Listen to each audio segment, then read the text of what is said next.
your house went through. You've now, you've agreed to go forward. So presumably, did you go through planning? What was the next steps that you went? Because you must, I mean, this is literally like a dream come true for some people, but also equally a nightmare, because I could imagine, like for me, it's like a blank slate. And actually, I don't really like a blank slate. I actually like something that I can change, like in life. That's just me. Like I'm not very good at starting something, like even an email. I'd rather I had one that I could change. So you literally had, it sounds like a blank canvas. So how did you get from there? It's so weird you saying that, Emma, because I'm completely the opposite. So for me, I would rather move house first and then change it. I'd rather move house than redecorate. It's just like, oh, once I've done the property once, that's it for me. I don't want to have to redo it. So yeah, I mean, basically what happened was it was a very stressful move. And I remember that we didn't exchange until very late on. And we all had a target of a completion date, and we landed up sort of doing a very, very quick turnaround between exchange and completion. I remember being with 2 small children in the cottage, moving to a yurt and a static caravan, thinking, what are we going to need? What are we going to take? What are we going to put into storage? We were on a really tight budget.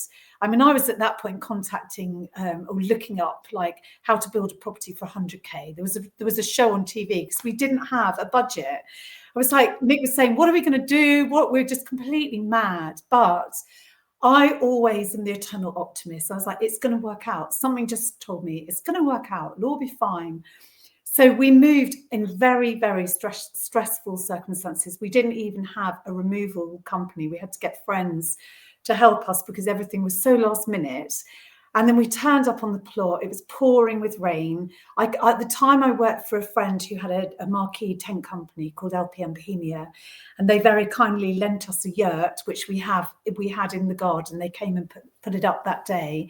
Which we have more mutual friends, by the way. We'll have a chat about that afterwards. Oh my gosh, such a small world. Okay, so we turned the yurt into a bedroom, and the static caravan was a kind of living quarters with the office and everything. And we moved in with planning permission. So there was planning, but it was for a property that was much smaller that ran alongside the lane. And it was facing like our neighbour's property rather than the stunning views.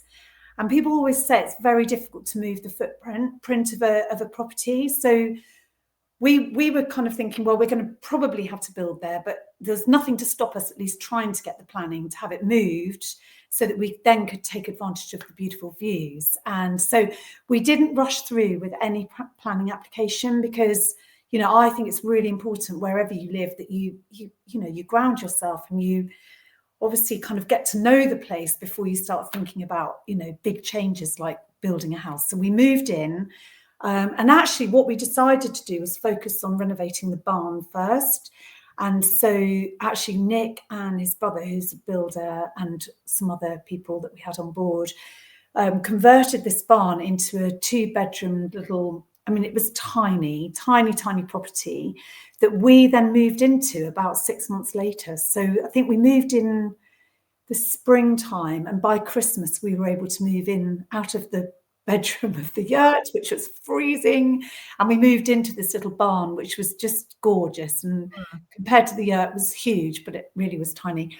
And we lived there, and then by this point we had been starting the application for the actual house to be moved onto the top part of the land, which is where the caravan was, which then took on this stunning view, and it was really beautiful. And I can't remember quite the timings of it, but what basically happened was we got on really well with the planning consultant, which is great because so many times the local councils get really, bad flack, don't they? But actually, Wealdon District Council were brilliant to us, and they really were very, very kind. We went down and had a pre-surgery meeting with them and went through all of the ideas about what we could do.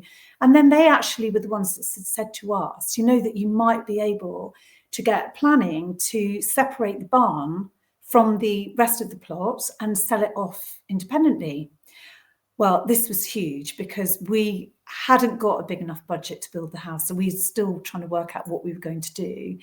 But sort of reiterate there. So I know you said that you hear lots of horror stories. There are definitely lots of horror stories, and I'm not saying that there aren't councils that can be a little bit challenging along the way, but there is also that remit. You know, you've talked about being ever the eternal optimist. You've talked about all of these other things, and this will be one of those things. You've gone in very open. You've had these pre-planning at meetings. You've laid your cards on the table.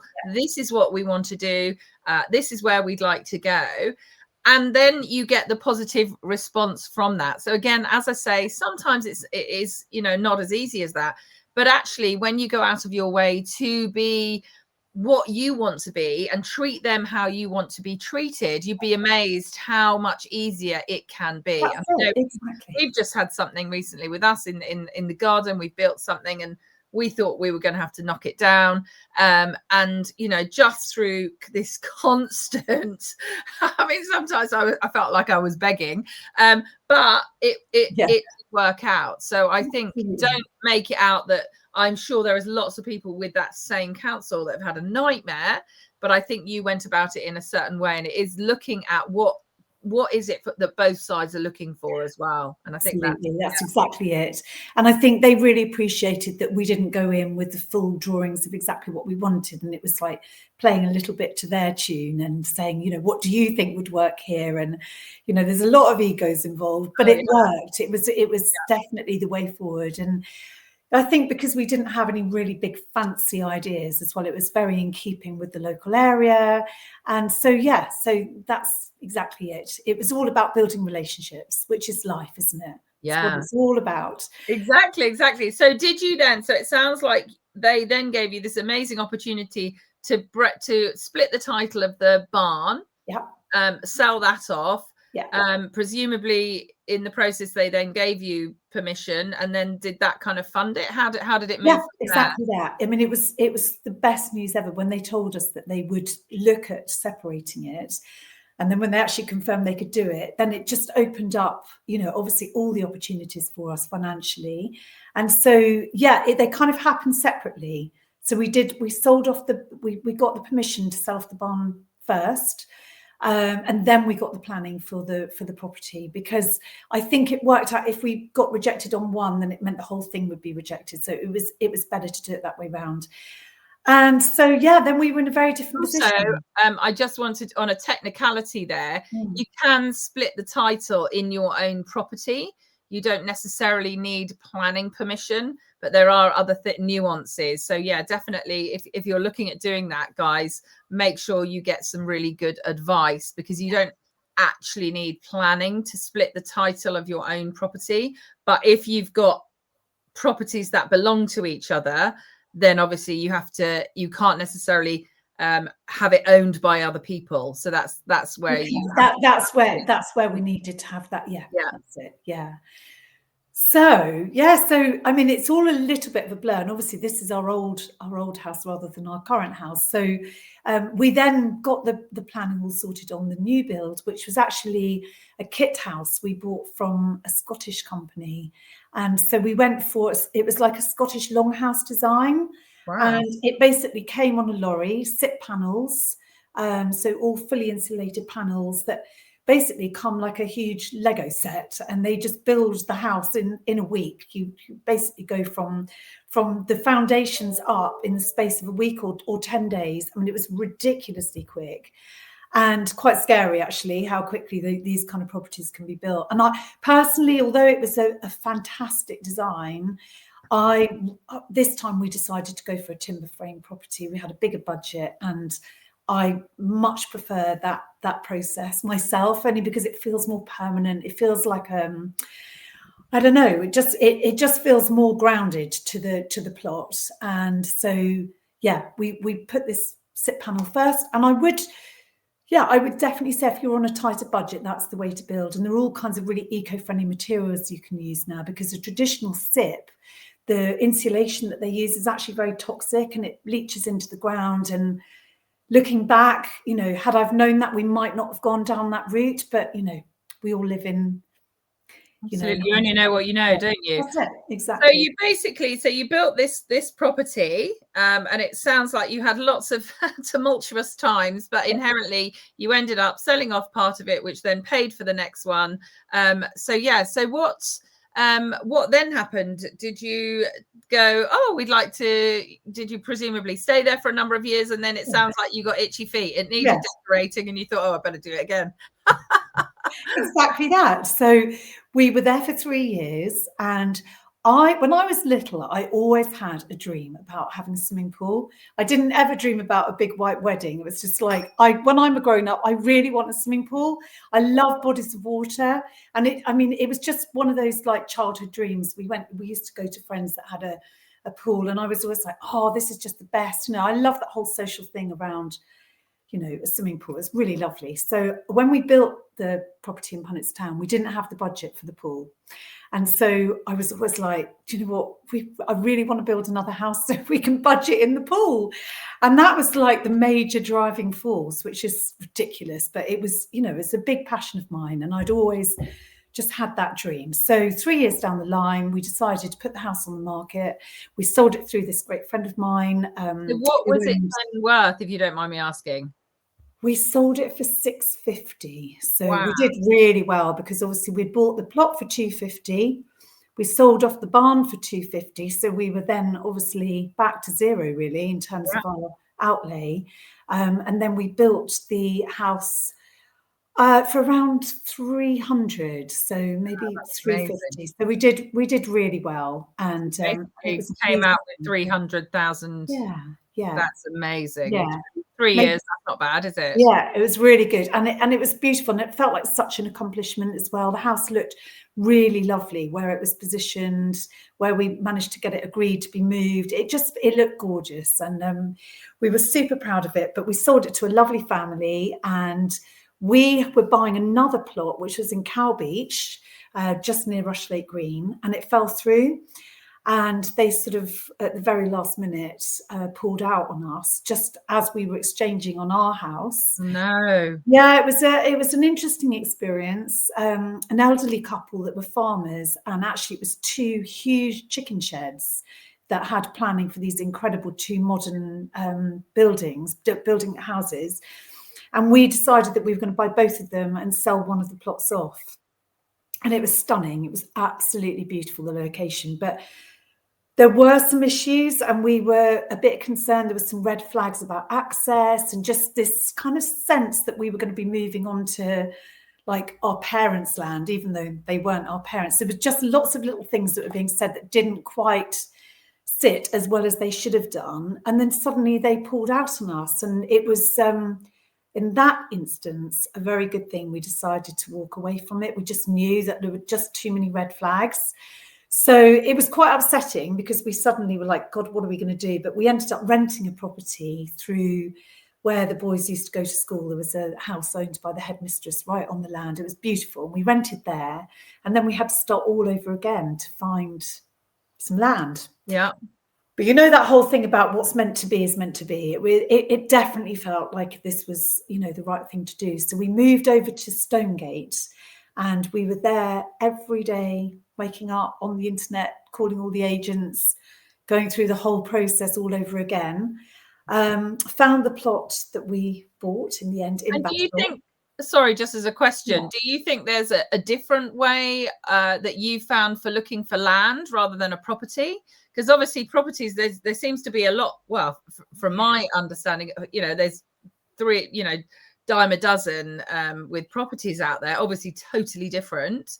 But land seems to be quite restrictive. And then on top of that, it's the land where you might be able to build. I mean, I think there's plenty of land potentially just to buy. You can buy a bit of woodland, you can buy this, that, and the other. But if you're actually looking to put a house on it, so how did you kind of go around that? Did you kind of funnel it down? Did you manage to have quite a good method of going ahead?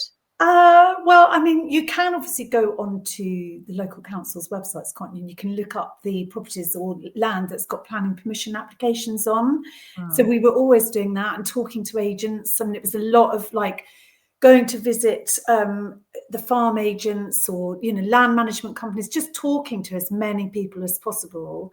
and also having that belief that the right place was going to come up. And it was a similar scenario with here. So we did find this just on Rightmove. And so, you know, all those other conversations were great, but actually we landed up just that whole thing of going on Rightmove every day.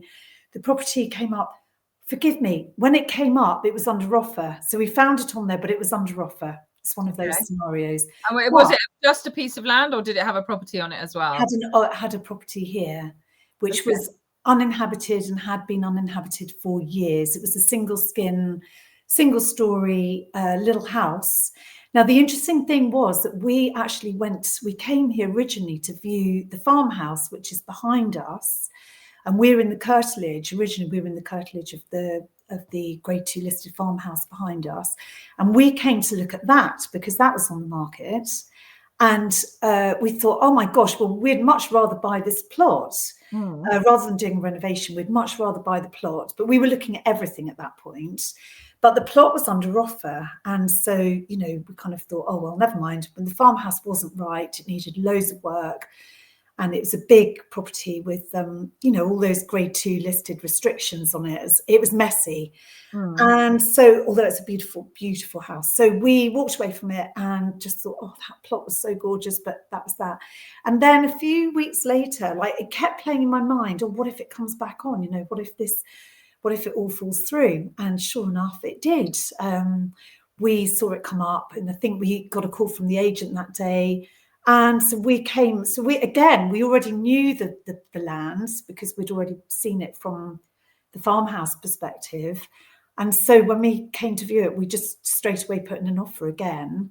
And we were really quick off the mark. And so, yeah, they accepted it. And what was that? What was that for? I think we paid 400 for it, maybe about 400, so a little bit more. And what was and how big is the plot? Half an acre. Half an acre? Yeah, just over half an acre. And again, with stunning views. Amazing. So lucky, yeah. Did it already have planning permission on that property? Yeah, again, it did have planning, but the planning was actually to build an extension of the original property that was here. So it was a question of knocking down parts of it, but keeping the central part and doing an extension off there, which was very complicated.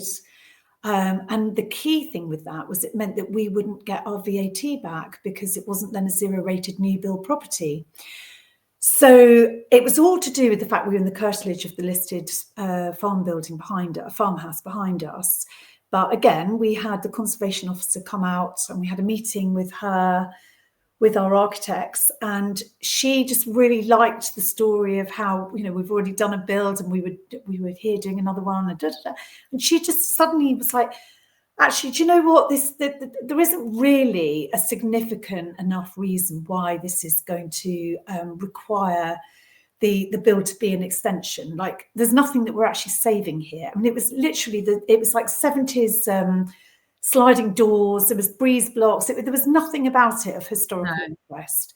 And so she took a really sensible approach. Yes, there was a lot of buttering up going on, but took a really sensible approach and said, do you know what, you can knock the whole thing down and we'll do it as a new build. It was like, get in there, because obviously that was did the calculator start coming out? Yes.